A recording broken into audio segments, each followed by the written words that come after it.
Joshua Youngs. What's up? Hello, hello, hello. Can you hear me? Good afternoon.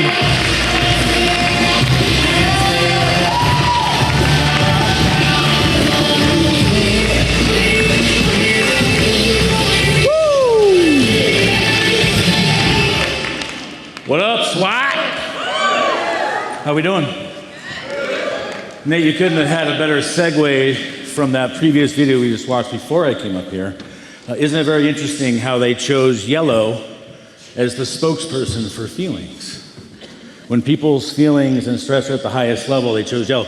I also chose a yellow suit today, which I've been told is anti-red, so I apologize, Reds. I wasn't going against my core. I chose it for a very specific reason. Do I have a clicker somewhere? Perfect.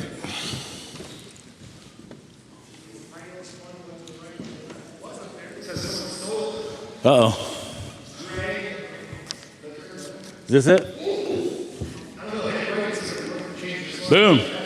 Okay. So I chose yellow for a reason. So we've been told a lot of times that facts tell and stories sell.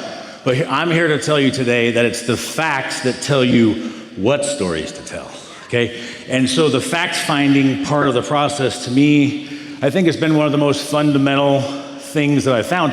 And recently, while trying to grow my LOA team, I ran into a problem where, despite going through training, despite doing other things, anybody ever had an agent that just didn't get it and wasn't having success because they weren't connecting the dots? Okay, so I was struggling with that.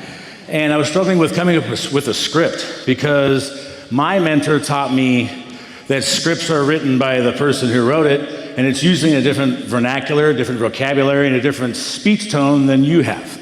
And so adapting a script to yourself is supposed to be the grand poobah of how you make it work. But the reality, the epiphany I had earlier this year was my fact finder is my script. And it's the order in which you ask questions, it's the positioning you take while asking questions, and it's the methodology of why you're asking the questions, but really, it's the feeling behind the facts. So I could teach a 5-year-old how to ask the fact-finding questions, which most people get taught as an agent. Here's the piece of paper, ask these questions. But the art of how to weave through the questions while getting the information we need to make a recommendation professionally, while also building a relationship is the key to the whole thing, because I would argue, especially with Medicare, he or she who gets to the person first and completes fact finding wins the client. And so if you have enough revenue, you can get ahead of everybody and mail out, instead of 6, 8, 12 months in front of their turning 65 birthday, go 2 years, go 3 years, and get out ahead of the curve. Set some hooks in them, but it's the questions that you're going to ask that make it really important. Okay, so $1 million mindset, the mindset that you take when you go into the process. I love analogies. What is an analogy? Anybody? Comparison? It's a short story. It's a short story where you take a complicated concept and you simplify it into understandable terms. And so the analogies that you use in your storytelling will help you become more connected, will help you build trust faster, and ultimately help you get more sales. So when I look at analogies, my mentor gave me plumber, and over time I thought, I don't know, plumber didn't really make as much sense as doctor to me. But both analogies work. So anybody ever hired a plumber before? Okay, has anybody ever had them come over and fix your clogged drain? Okay, have any of you wanted, when the plumber got there, for them to put a hard hat on you and a tool belt and teach you how to be a plumber? Okay, so how many of your clients really want to be a Medicare expert? How many of your clients really want to be a life insurance expert? How many of your clients really want to understand how the insurance works? None. Okay, so doctor, I think, is more applicable to our industry, both in the life side and the health side. But when I compare what I do to a doctor, does anybody ever use a doctor? Has anybody ever known someone that went to the doctor a whole bunch of times that couldn't figure out what's going on? Okay, so how does a doctor figure out what's going on? To start with an interview with you, right, and asking questions. And if that don't work, then where do they go? Diagnostics, right? X-rays, blood tests, urine tests, MRIs. And so being a doctor is really what? Guess and check. Ask and check, ask and check. Same thing with fact finding. Ask questions, dig into the feelings behind the fact, and then make sure you're writing down your gold nuggets along the way and taking notes. That's really the big process for it, but if you approach the thing like a doctor. Now, how many of you walked into a doctor with a hurt knee or whatever and demanded a diagnosis? Because we've had clients, anybody had a client say, just send me numbers? They just want to send me something. Okay, what do you want me to send you everything? You don't want everything, trust me. I have to have a separate hard drive for everything. Okay, and so we want to try to understand the fact-finding position is understanding the problem, finding out what the results of what's causing the problem, and then provide a solution. And when I coach and mentor agents, I would say the fastest way to blow up a lead is to push for the solution too fast, push for the appointment too fast, push for the result too fast, because now you're selling instead of counseling and advising. And that's a really big fundamental difference, I find. And so if you rush to the pitch, so what does a pitch sound like? Hi, my name is Joshua, and the reason for my call is you sent back a yellow postcard, and it looks like you're turning 65 coming up soon. Is that a pitch? How can I reframe the pitch to be a question?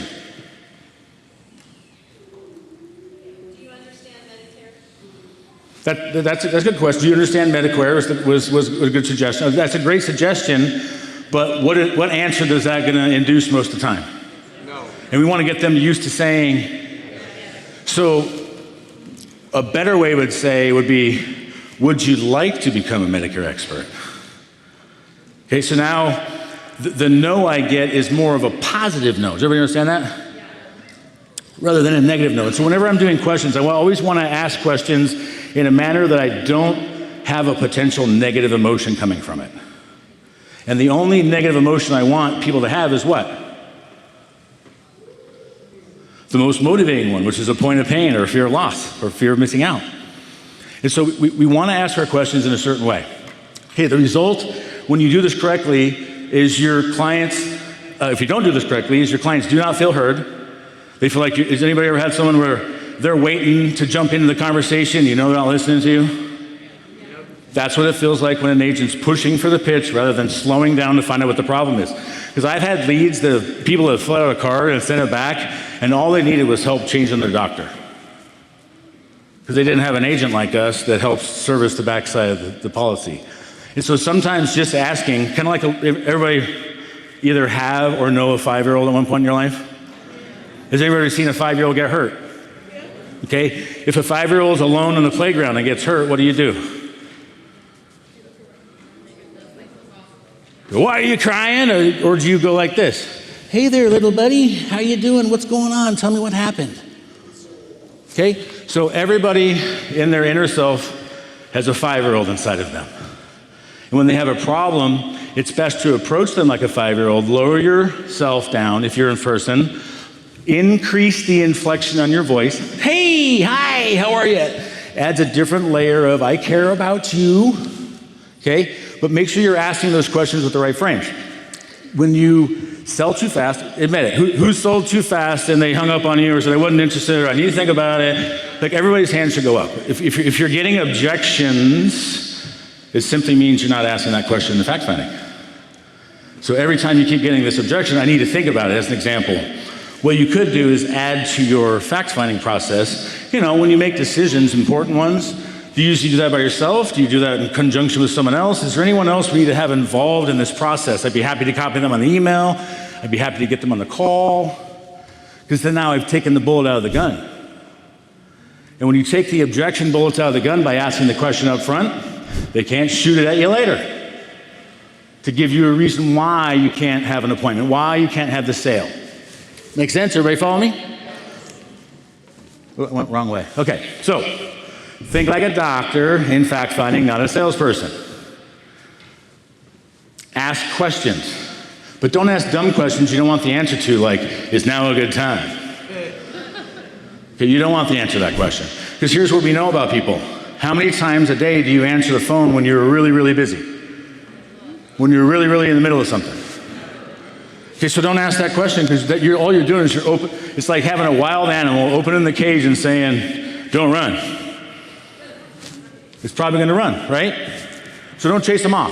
Ask the question. So recognizing my biases was one of the big things. One thing as an example, I grew up poor.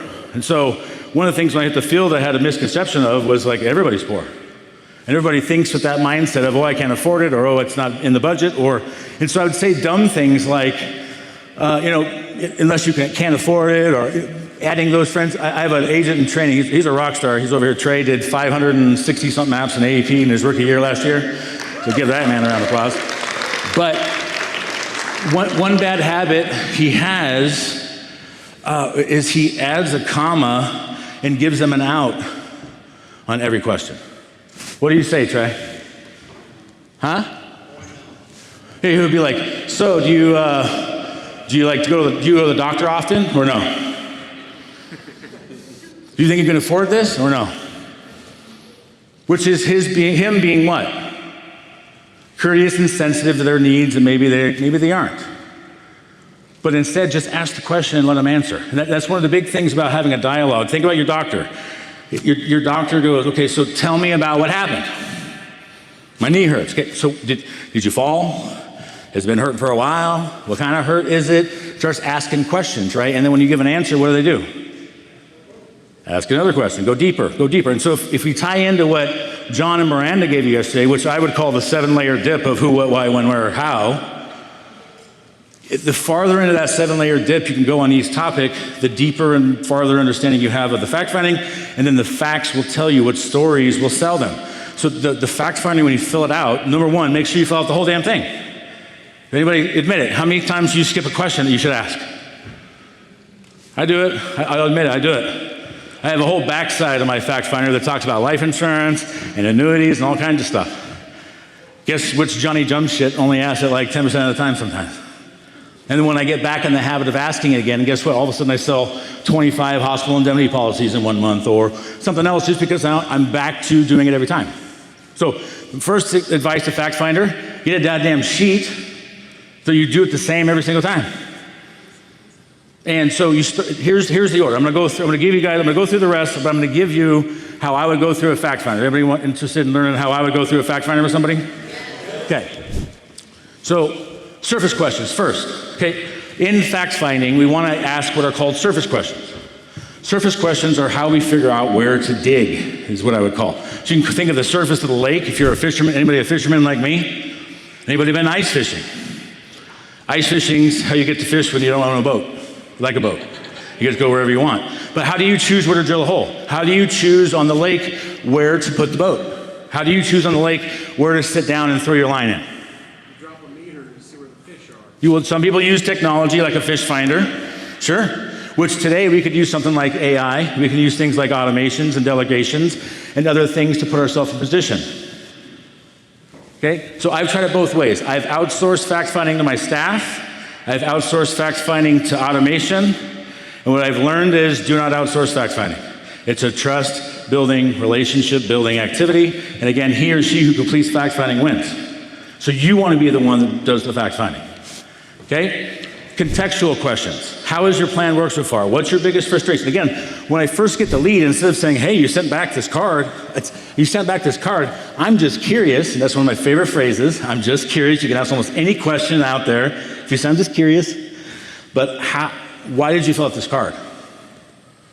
In my experience, in my whole life experience, I've never filled out a card. And so I'm just curious, what was it? Are you in a situation? Do you need help fixing something? Are you looking for better benefits? Give them a few different options, like multiple choice. Again, alternate choice questions. Okay? Smile and nod even when you're on the phone. They'll nod with you, even when they're on the phone. Okay? Emotional drivers. So when I talk about emotional drivers, we want to talk about things that mean something to them. So this is why when you're going through fact finding, let me think. We go name, gender, birthday, address, phone number, marital status. And marital status is where we start the relationship with them. Okay? Smoker status is where we flatter them. Okay? And then opportunity unlockers. Again, we want to this is where we tell a story about something happening to them. And for those of you who are last year, I gave you 2 stories to use because my title last year was Facts Tell and Stories Sell. And the 2 stories I gave last year are the ones that I would use for hospital indemnity, which are if you fall off a ladder or if you slip on the ice. And here's why I use those 2 things. Cancer. Anybody ever had somebody say, I'm not going to get cancer, I don't want my family ever get cancer. There's impossible for me to get cancer, or heart attack, or any of those kind of big things?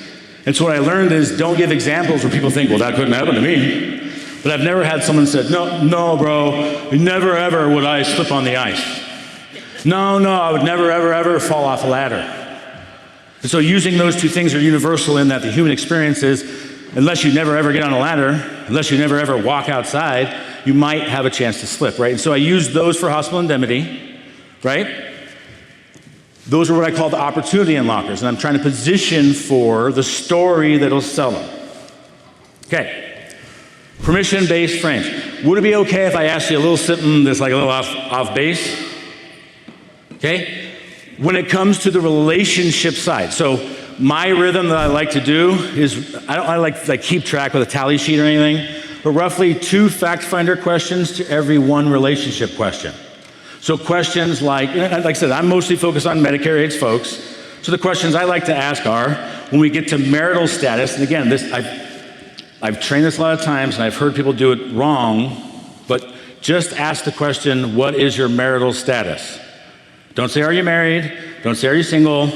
What you say is, what is your marital status? And they're going to say one of 2 things, which is married or single. Now, if they say married, what do you say? How'd you meet? When did you meet? What was your first date like? Where'd you get married? What color dress did you have? Dial into the who, what, why, when, where, how of the spouse, if they're married. If they're not married, it's either bad news or good news, yeah? Because if we're single, that's choice, right? Anybody know anybody that's been single their whole life? Okay, that's one option. Then we have divorced single, which is good news. So when you hear divorced single, say, I'd give you a high five and a hug if I could, because I'm sure that was a tough thing to go through, but hopefully you're better now. How's dating going? Dial into that. What are you doing? Are you back on the market? Are you doing? Again, just get to know them. It's going to disarm them from the process that you're doing, which is selling them stuff. You're going to sell them some stuff, but you got to get to know them first so they trust you. Make sense? Okay? So what made you want to take action? It's like, again, why did you fill out this card? Why are you at this seminar? Why am I talking to you right now? If I got a referral, what made you talk to Susie? Why did you talk to Susie? Tell me about your experience with insurance agents before. What I'm trying to do is set the par. Because all I need to do is my 3 core values. Treat everybody like family, be there before, during, and after the policy starts, and exceed expectations every step of the way. But in order to exceed expectations, first I have to know their expectations. And so what do they expect from an insurance agent? What do you think the average person expects?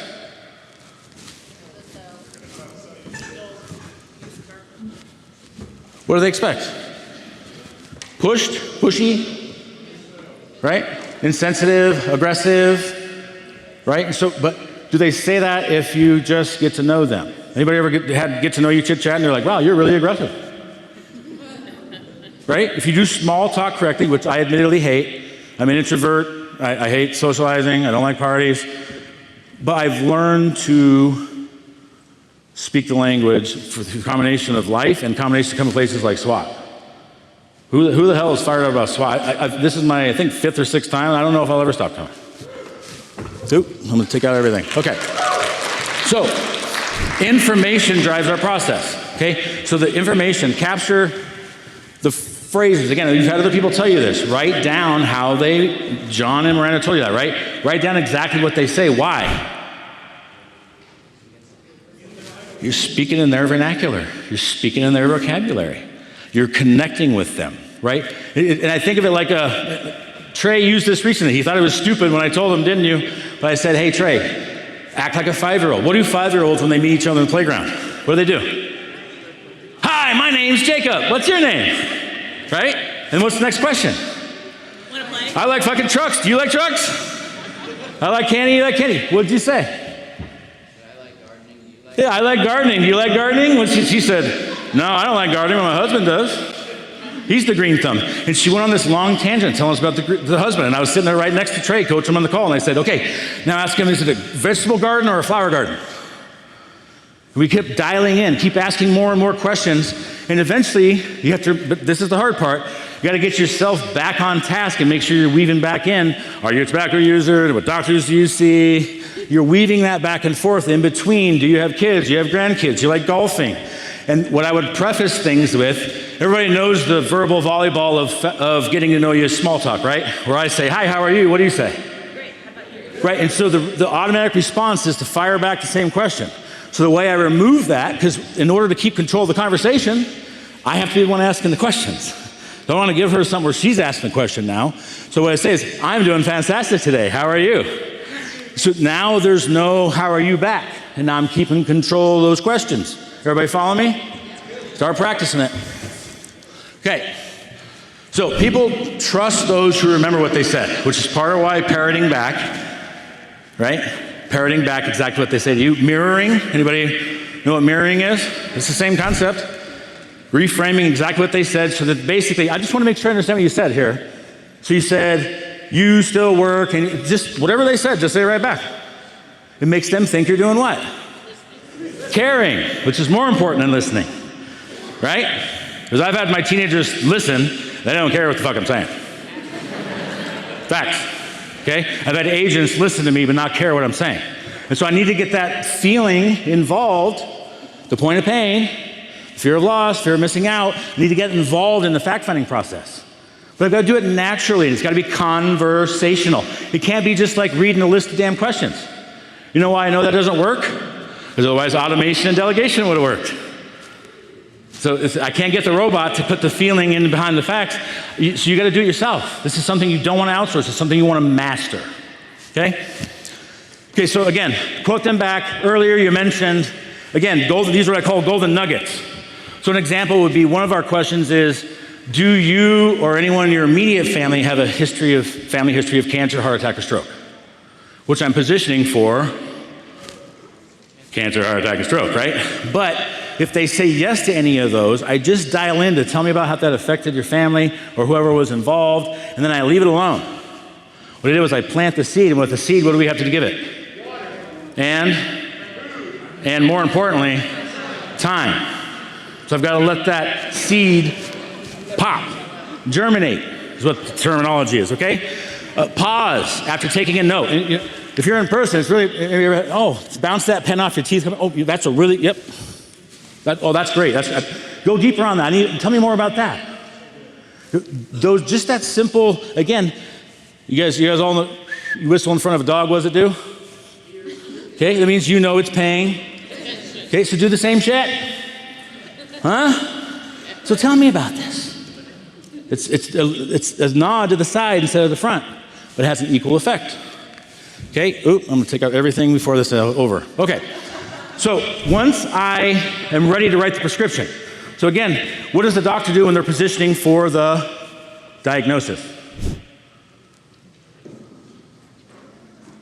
What I just told you, they repeat, okay, let me make sure I got everything straight here, and go back through all the data they just got. They might look at the lab results one more time, and then they go, okay, now I'm ready to make my recommendation.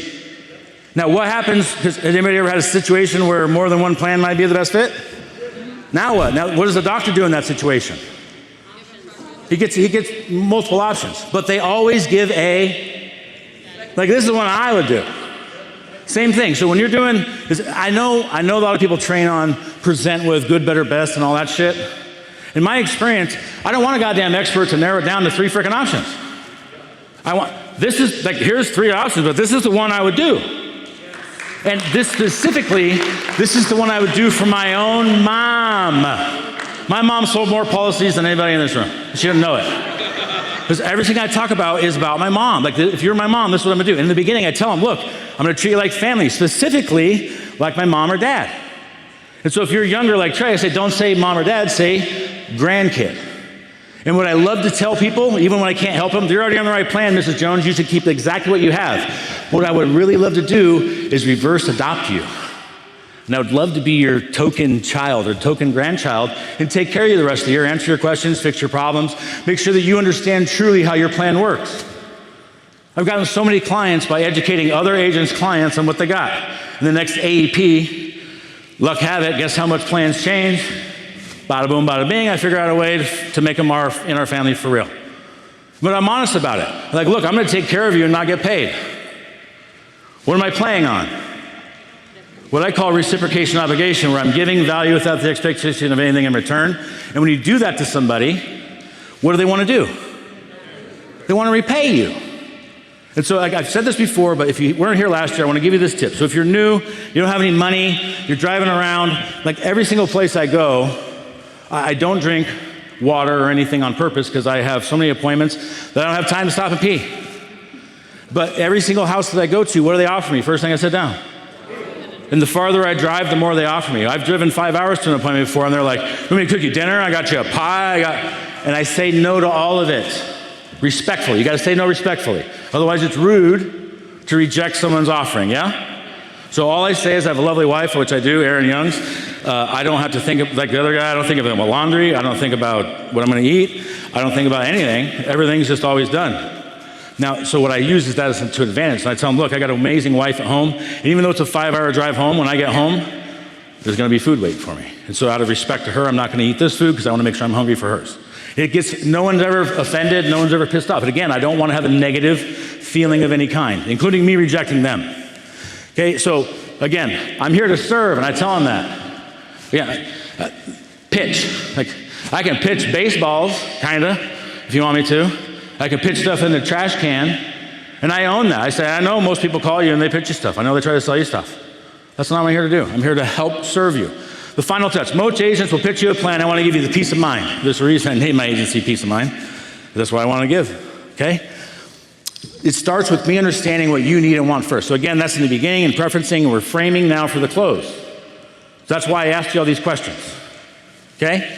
Are you ready to move forward with the option that really has been missing from your coverage? Okay, so positioning. So I'm going to leave that up. But so I want to go through my fact finder. Can I get a volunteer to be my client that I'm calling? Okay, come on up. Can I get an extra mic? Give her a hand.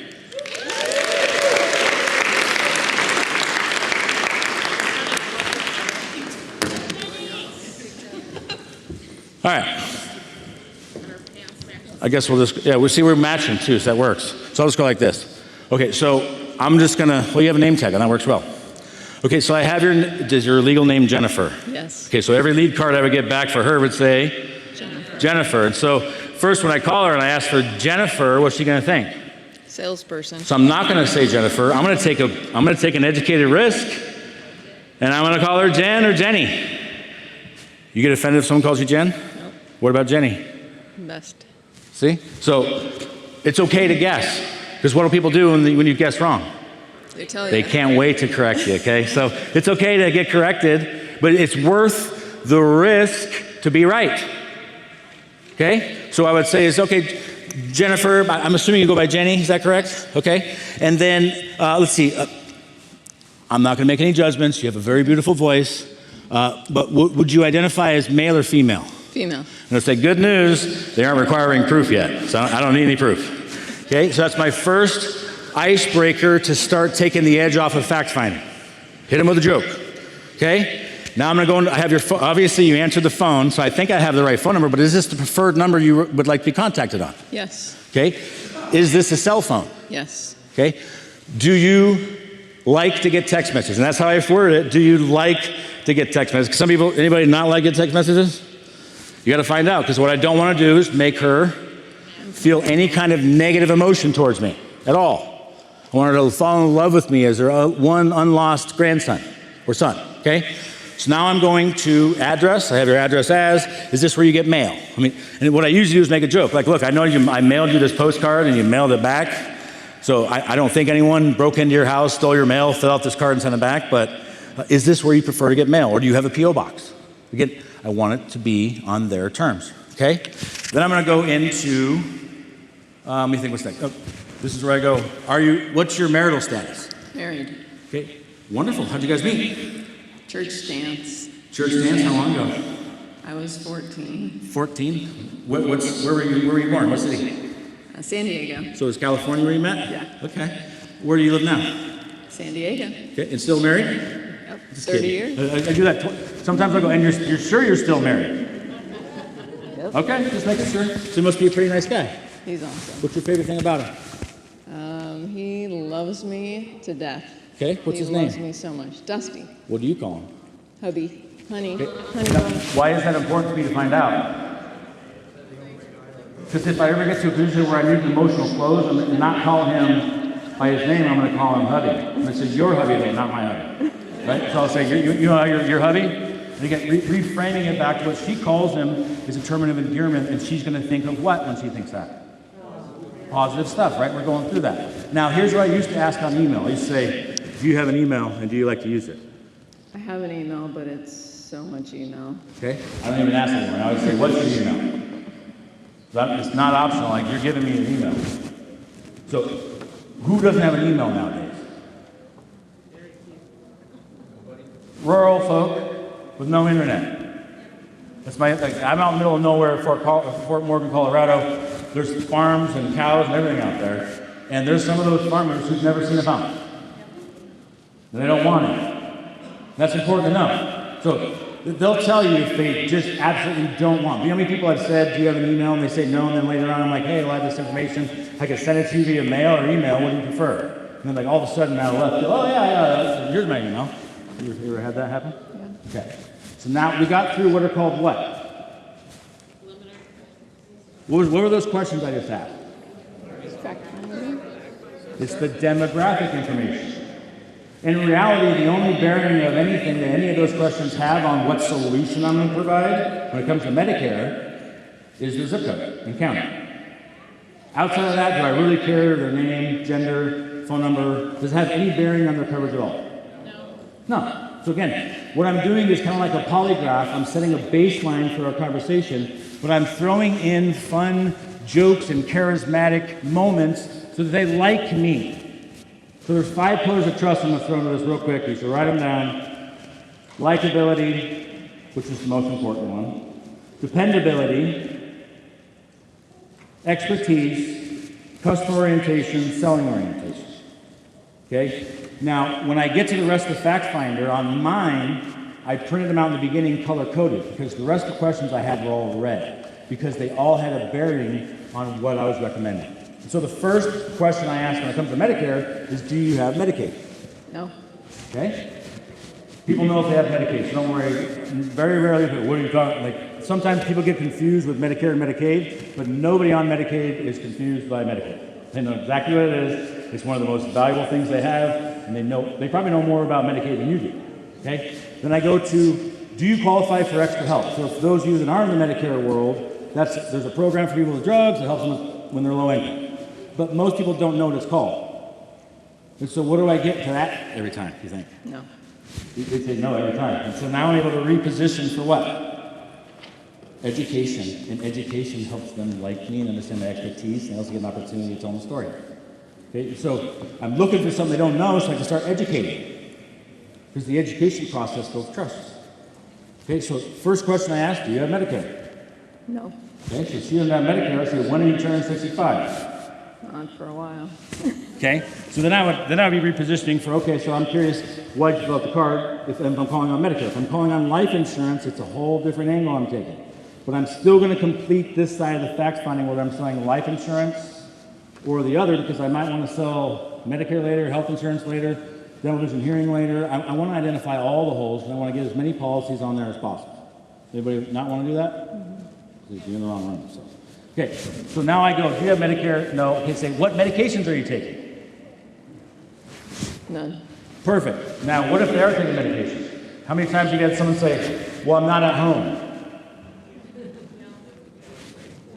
Okay, well then can you remember any of them? Go through that list first, and then go to, what are you taking medicine for? Because if you don't already have it, There's a book that you can get for like $12 on Amazon. It's called The Pill Book, and it gives you the current, every edition they come out with has the top 100 most prescribed drugs of that time.